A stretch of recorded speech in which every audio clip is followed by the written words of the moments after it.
I've also noticed that sometimes there's tension between what the data says and what your gut tells you. So when we are going as HR leaders to present a story or an insight, how do we balance that judgment that comes through instinct and lived experience versus what the data is telling us? So because of my background and training, I have an extremely strong tendency toward using data to make recommendations and decisions. And this is something that I got feedback on. CEO told me that all your recommendations are backed by data and super solid, but sometimes you also need to come with your instinct because you have a lot of experience in this area and you have deep experience.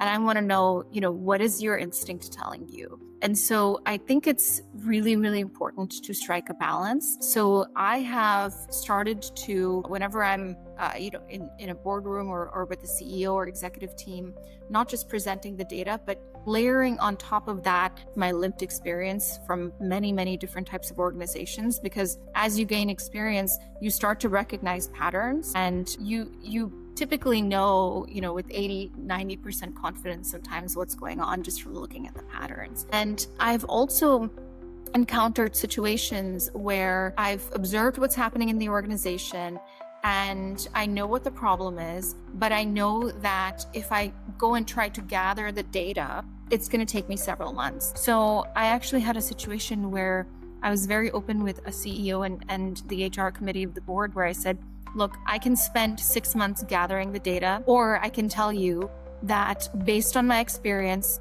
the patterns that I'm seeing are telling me this. And based on this, I think the problem is X, Y, and Z. And when you have X, Y, and Z as a problem, typically you have a gap in ABC. And here's how you should correct that gap. And so do you want me to go and spend all that time gathering the data? Or do you want to move forward?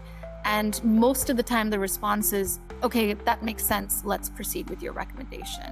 So I think data is great, but too much of a good thing can also become a bad thing, I think, sometimes. So I like to say data should inform your decisions, not dictate them.